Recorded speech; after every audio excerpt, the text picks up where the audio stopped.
If you don't have time for buy-in, imagine yourself in a new job in a couple of years. I don't say that to be harsh, but if you're truly in the business of serving kids and the school community, you must listen to their voices and give them choice. If you don't, you start to break down that trust and you start to work in a silo. That is Melanie Matta, Superintendent and Principal of Hope Elementary School District in California. She believes one of the biggest mistakes school leaders make is rolling out change before building ownership.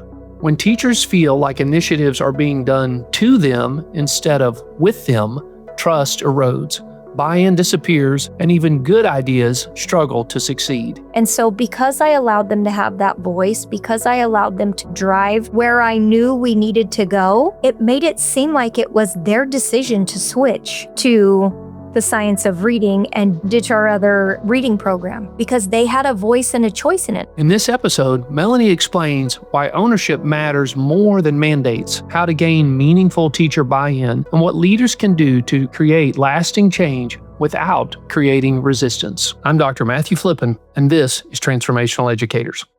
So tell us a little bit about the district that you serve in. We'd love to hear about the students, the faculty, and then I think how long you've been in that role. So this is ending my 8th year in the role, so about to start my 9th year as superintendent and principal at Hope Elementary School District in Porterville, California, which is in the Central Valley, kind of centrally located in between Fresno and Bakersfield.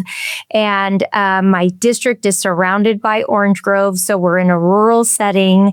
I serve about 230 wonderful, amazing students. About 74% of them sit at that high poverty level. I've got about 25% English language learners, and it's just been an amazing community. When I first took over the school, we were one of the lowest performing schools in our area in the state of California, and now we're one of the highest. And so we know that hard work, positive relationships, and all the other things that it takes to build strong schools actually is achievable and has happened here. And we get the privilege of sharing that with other districts across the state. So we actually invite other districts across the state to come and learn from us. We have a group of kids that bring those leaders around to all of the classrooms and really describe what our learning looks like around here and how we continue to serve our community in the best ways. And so that's probably one of the most rewarding things for me is to share our knowledge with other districts so that every student can be successful. Hey, thanks for joining us today. One of the things I love about these conversations is how they remind us your work in education matters, and your commitment to growth can ripple out to change entire communities. At Graceland University, we support educators on that journey through degree programs and partnerships rooted in purpose, not just credentials. For more information, see the QR code on screen or follow the link in the show notes. Now back to the episode. Yeah, outstanding. I love to hear that. I mean, you've got a population that's diverse and lots of challenges, and so not unique in that standpoint. But yet you have obviously led a transformational journey along the way. Now, you mentioned earlier before we hopped on that this was your first principalship, so in superintendency. This is my first superintendency, not my first principalship, but my first. Yeah, superintendent principal combination role. Yes. Okay, which is not very common. I mean, maybe in the more rural school districts it is probably, but definitely want to learn more about that as we move forward. So when you arrived, I mean, I'm sure you saw lots of things that you could have addressed or wanted to tackle. But what was the first thing that you invested your time in? The very first thing I invested my time in was relationships. Before I took over the role, I had the opportunity to kind of peruse the internet, which a lot of people do, and saw that this district was in the newspaper. People were talking about it online. People were talking about the previous administration and how things had kind of gone awry.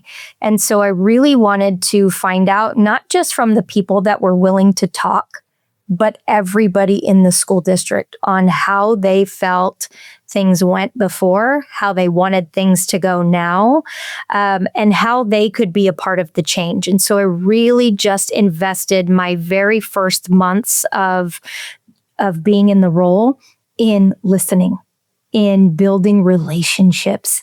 That is so critical to new leaders, in understanding who it is that you serve, understanding the why behind why they're there, right? Because we have a lot of people who are here for not a paycheck. They're here because they want to be here.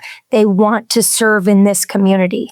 And so really finding out the underlying reasons on what keeps them here, because really, I mean, in my community, they could go elsewhere. We have 2 neighboring districts that pay far more than we do, but they stay for a reason, right? And so before I came, there was quite a bit of turnover, but finding out the reasons why those that stayed. And now I hardly have any turnover. I hardly have anyone that leaves. If they're leaving out of state, or they're retiring. But it doesn't happen very often around here, which I'm pretty grateful for. But just the relational piece, right? And that just can't be in the first couple of months. That has to be ongoing. The investment has to be real too. Like, you can't just fake it till you make it with these people, right? Like, you have to walk into their spaces every day and say, hey, how's your mom doing today? Or how's your, how's your son's baseball championship? Did they win the game? So all of those little things are important to people, right? I mean, they're important to you. When someone remembers your birthday, or when someone remembers that your mom was ill last week and checks in on that this week, that's genuine, authentic relationships. And that's really what we're about here at Hope School. I love that. Yes, it's really starts with this heart of caring for other people. I mean, I care about other people. I love other people, and I want to see them do well. Ultimately, that will come back to serve you well, but it does start with other people first.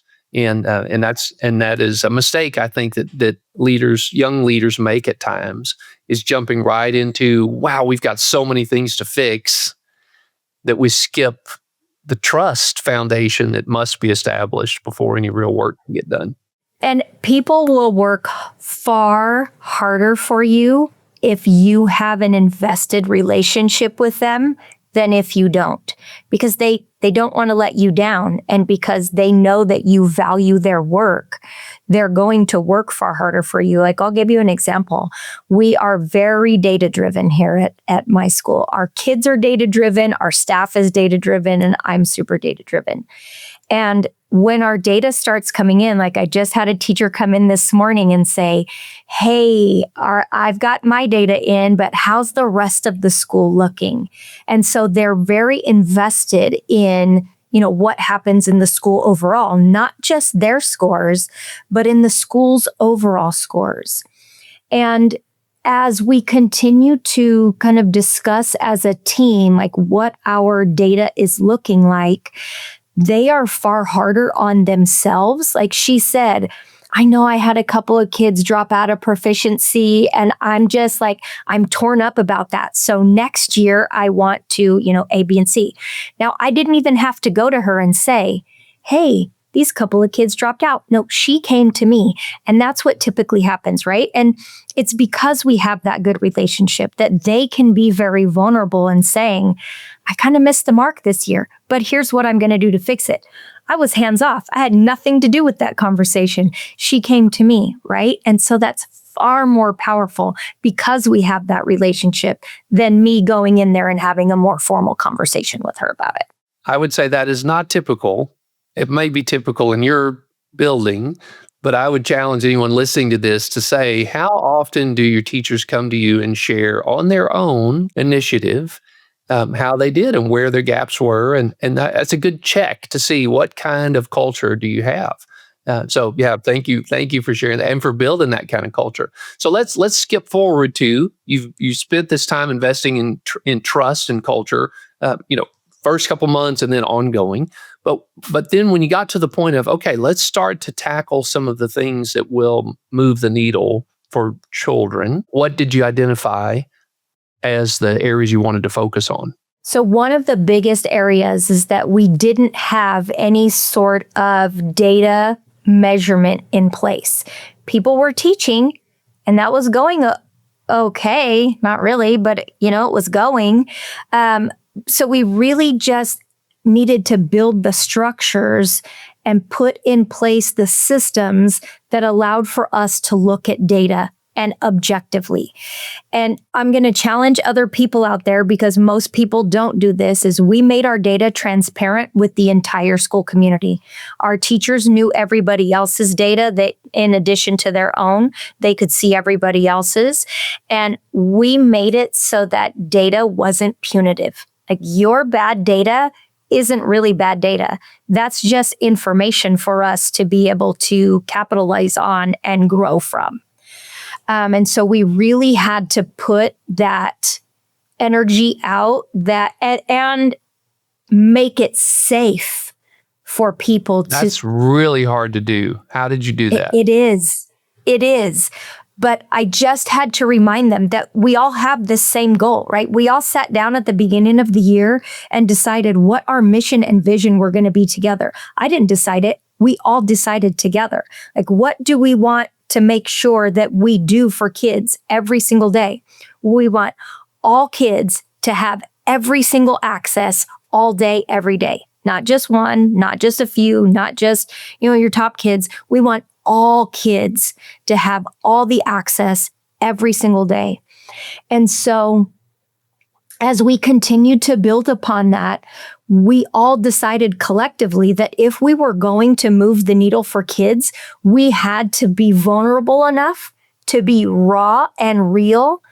And they also had to trust in me, which I had already started building the relationships, right? Like, they had to trust in me that this was not going to be a punitive process, that all data was good data, whether it was, red or green, it's all good data. And what we now need to do is we need to understand where our teaching gaps lie and start attacking those. And so as I walked into classrooms, I don't walk in with a pen and paper, or I don't walk in with an iPad. I just walk in with a smile. And I sit down next to a kid and I'm learning right along with them. And when I'm done learning, I go back to the teacher in the afternoon, or I give a 2 thumbs up at the end of the day or at the end of the lesson. And if we need to discuss something further, then I just go into their classroom. I don't invite them into my office, because who wants to come to the principal's office?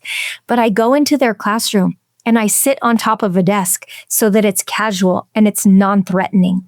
And the more I did that, the more they discovered that they could trust the process of being transparent and open and raw and vulnerable and all the things. And so we continued to do that. And as we continued to do that, they continued to take more risks. And that was so beautiful to watch. Some were great and some flopped. And that's okay. Because what do we want our kids to do? We want our kids to take risks and for it to be okay. All of it is okay. So as they got used to me, they were able to discover that all of these things are okay. And now, because I allowed them to be okay, then they in turn are like, okay, kids, like, it's all right to be wrong. And it's all right to challenge our thinking as well, right? Like, we've got kids challenging each other's thinking. And it's just become a beautiful, really kind of 360 of what our school used to be. And now we're able to share our data with our students.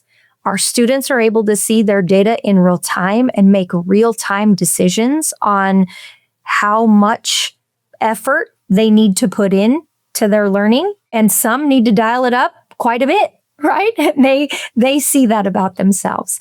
And some are like, oh, okay, I can coast this week. And some are like, no, I'm not okay with green. I want to be, dark green or, whatever.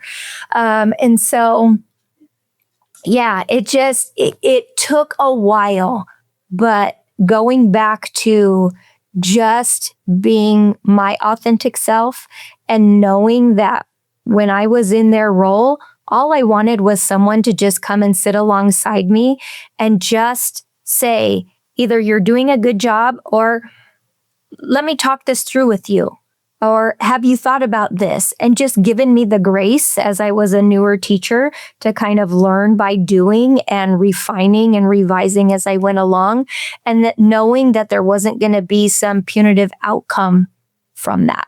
So important. Psychological safety, right, is a prerequisite for learning, for growth, for all of that. So, and I also am picturing that your staff must have felt that they weren't on their own to figure out how to move forward with their data. How did you communicate that? So we had data meetings pretty often and just kind of discuss, like, what is this looking like for you? This cluster of students that maybe aren't performing well. And then the questions were, well, how can I help you navigate, what's happening here? Or do you need any further supports? Or can I push in some professional development your way? And it was all kind of hands off at the time, right? Like, you can take it, you don't have to take it. But I really spent that first year building all of the trust and building the supports so that as they continued to be more comfortable, they're like, yeah, I will take that professional development. You start to make it think like it's their idea, because if you push it down their throats and they see it as something that they're being forced to do, I can guarantee you that they're going to get nothing out of it. But once you start making it their idea and they're driving the decisions, how much more are they invested in that learning and growth? Exponentially, right? Right. Melanie, well, you're such an incredible leader. I'm listening to all of these things. I hope our audience is picking up on how important these very specific strategies are. It's not that you said, hey, we're all going to go through this one training course and we all have to grow in the same area. The idea of, I'll give you a menu, which one would you like to choose to help?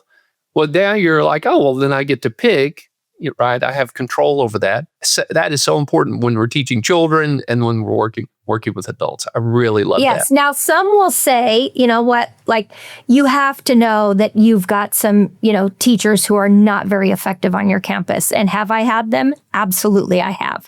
And let me tell you that the way I interact with them is far different than the way I interact with the rest of my population. So the way I interact with a teacher that's really struggling is I'm in their classroom all the time. I'm helping them. I'm giving them feedback daily. I'm sitting down with them and helping them with lesson plans. And if they still can't get it right after all of the help and support, well, then we kind of just come to a determination like, this might not be the role for you, and let me help you find something else that's better, right? But in a dignified way, because That's nobody wants... That is a key word. With dignity. With dignity. Mm-hmm. Right. Critical.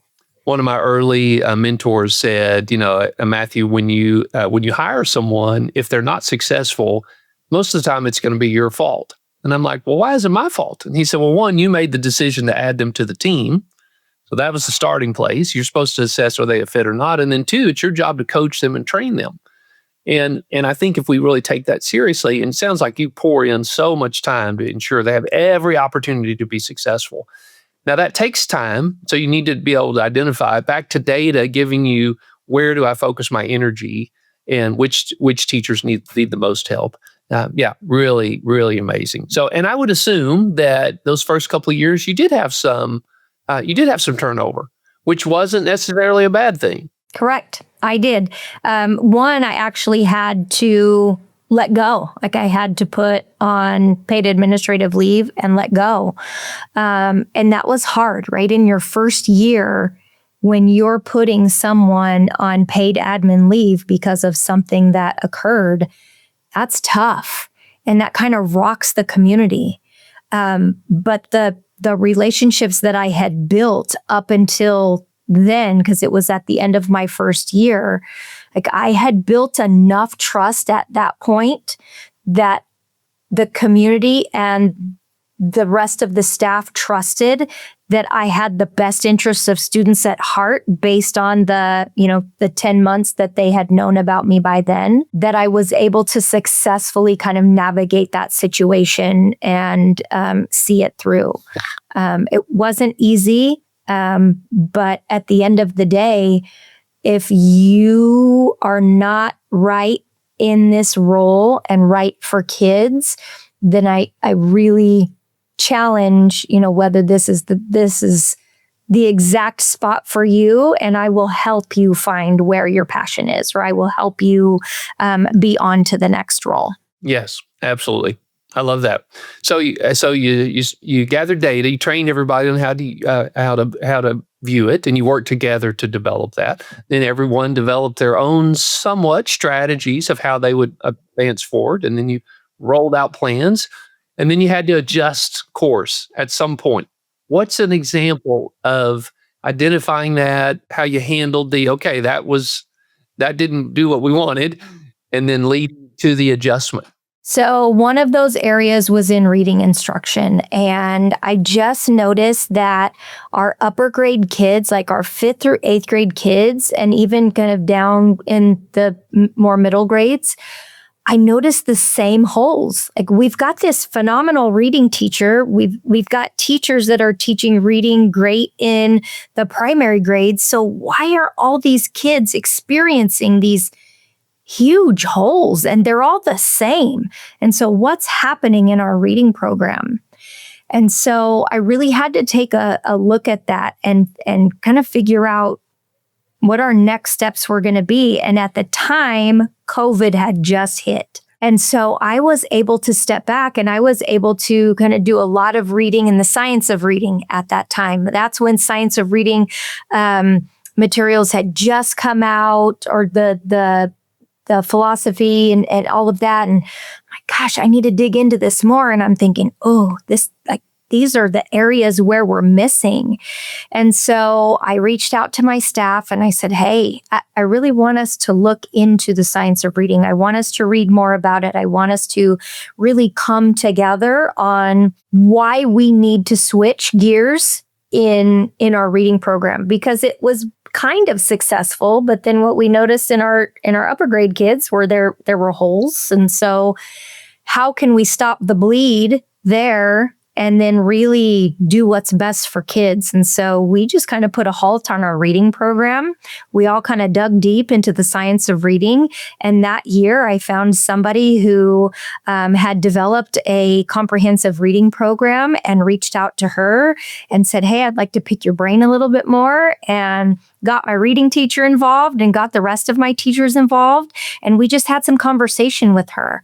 And then from there, the consensus was, I had already come to my own consensus. But again, remember, we're bringing people along so that it's everybody's idea. It's not just mine. And so as I continue to bring the people into the conversation, they were like, yeah, we do need to change our reading program. And yeah, I would like to try this. And so that next year, we started the new reading program, and it's been the biggest blessing and the best change for our students as we are now in year, I think, 4 or 5 of implementation. Wow. Yeah, that's a beautiful example, Melanie. Thank you for sharing that. Because I think the more common approach is less collaborative in the decision making, right? Sometimes as leaders, we can fear the decision that we don't want made. Right. And so if I bring people in and they don't agree, or we need to do this. And so let's just do it. But you took an approach of, hey, let's learn together. And in the process of learning, you trust the process that you would come to a decision that would help children, because everyone, again, can see the data. We can see their holes. You're not the only one that saw the holes. And we care about children, and we care about each other. And so that process of, hey, let's learn together what might be solutions. And then someone said, I want to try it. And then that let you have some evidence of how that was working. And now you building consensus, but not in a manipulative way. It really was a true, let's find a better way together. Correct. And I know that, people just want to be heard. People want to be understood, but they also want a stake in the game. If they feel like they don't have a stake in the game, they're probably not going to be the best implementers of whatever change you've got coming. And so I really needed to make sure that everybody was involved in the decision-making process, that everybody was involved in hearing all about the science of reading or anything else that we've decided to change around here, right? Like they have to have a part, and their part is huge in the decision making. I just recently read, I was scrolling, Instagram or something the other day, and a neighboring school district, not here in this area, but just further north of us, was making huge decisions in restructuring their administrative teams, moving them all around in other schools. And one school had kind of put together a letter to say, hey, like nobody asked our opinion. You're taking our amazing administrator, and because that administrator is so amazing, you're moving them to another school that maybe needs more support or help, but nobody asked us for our opinion. And nobody asked these other schools for their opinion. And so just allowing people to have a voice in the process and listening to that voice is critical.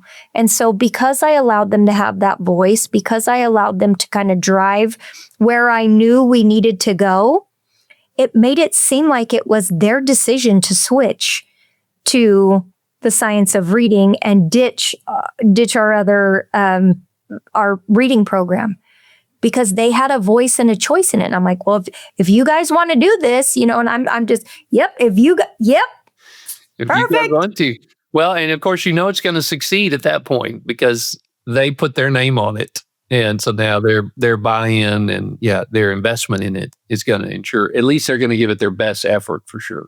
Absolutely. I love that. Yeah. I can imagine, Melanie, someone's listening to this thinking, I don't have time for that. I don't have time to get buy-in. How would you respond to that? If you don't have time for buy-in, imagine yourself in a new job in a couple of years. And I don't say that to be harsh, but if you're truly in the business of serving kids and the school community, you must listen to their voices and give them choice and give them that critical time. It's critical that you give them voice in this space. If you don't, you start to break down that trust and you start to work in a silo. And when we start to work in silos, we see that communication breaks down, that trust breaks down, that all of these other critical pieces of leadership break down. And then what happens is people will start to have parking lot chats about you. People will start to have side conversations on social media about you. And little by little, the trust and the likability, the ability to lead your district and the people that you serve starts to break down. And then when those things start to break down, you should probably start looking for another job, because it's so much harder to then try to get things back on track and serve your people well. Trust is one of those things that it takes an incredible amount of investment to gain it. It takes a couple bad decisions to lose it all. And you can't get it back after you lose it, or it's so hard. Even harder than it was to build it the first time. So yes, I think that is great counsel. So, Melanie, we didn't talk about the specific numbers. You mentioned that the district was one of the lowest in the valley. As you implemented these processes, what happened? What did it look like? What's it look like now? Oh, Well, we were in the 20 percentages in ELA and mathematics. And as we worked together as a team, we're over 50% in ELA and we're at about 56% in mathematics. Now, are we at the top? No. We're, in the state of California, no. But we are continuing to move the needle for kids. And with our population, right? Like we're getting kids all of the time from other districts that move into ours that maybe haven't been served as well, or they've had some different family dynamics and they move quite a bit. And so they're just struggling learners, right? And we have a critical need to ensure that we're giving our best to our kids every single day, no matter if they've been with us from kindergarten or if they come in as their first day this first year. And so what I have asked of our teachers is wherever they come in at, and because usually when they don't start with us, when they come in from other districts, they're very low. But I don't expect you to have them at rock star status by the end of the year. I just expect you to move the needle. So what that looks like is maybe 50 points, 100 points, whatever it is. I don't expect miracles to happen because we can't expect that of each other overnight, right? Like that's just not reasonable.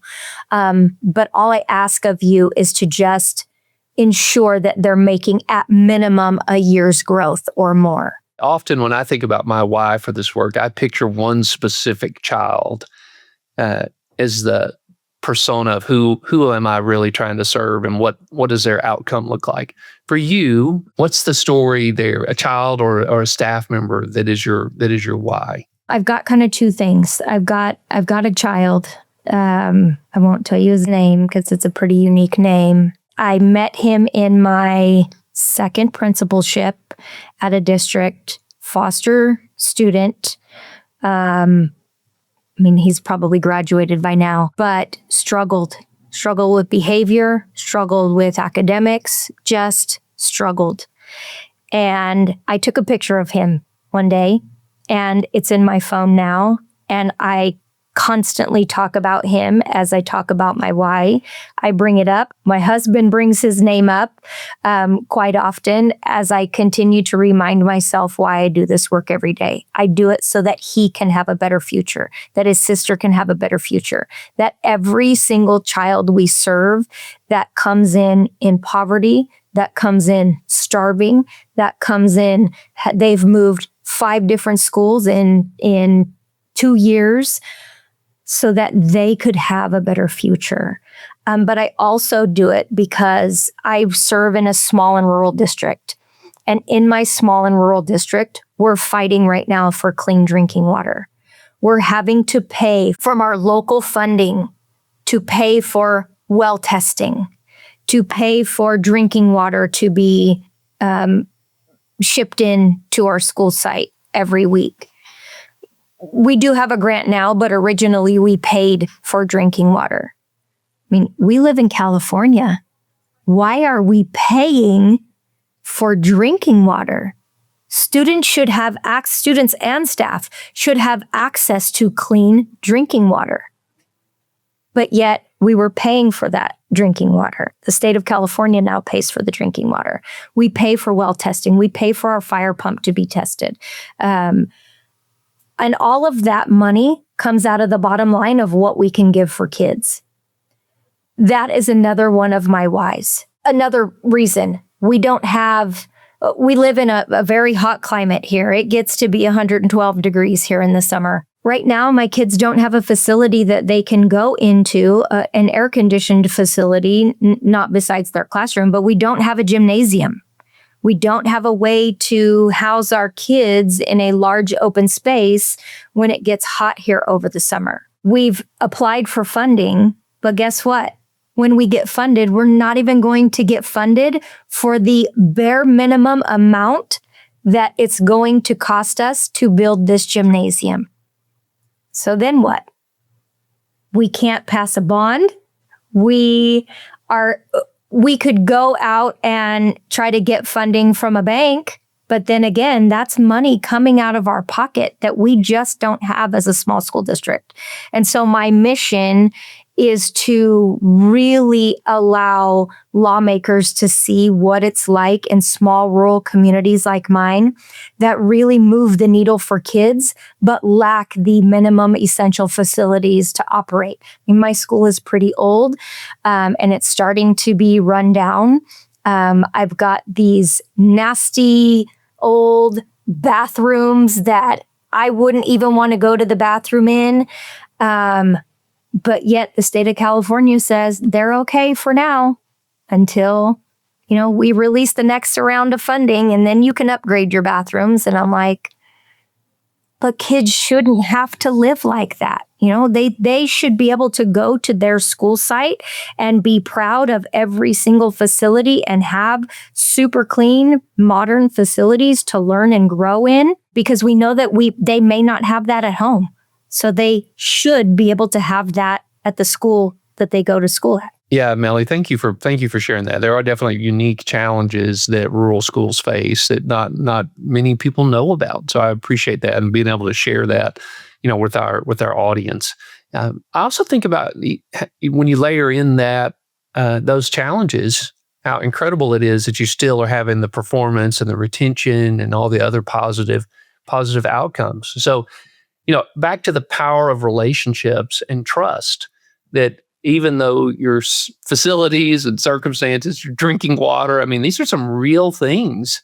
You can still be a team that cares about each other, cares about children, and moves the needle in their growth. So I really just hats off to you for all that you're doing there.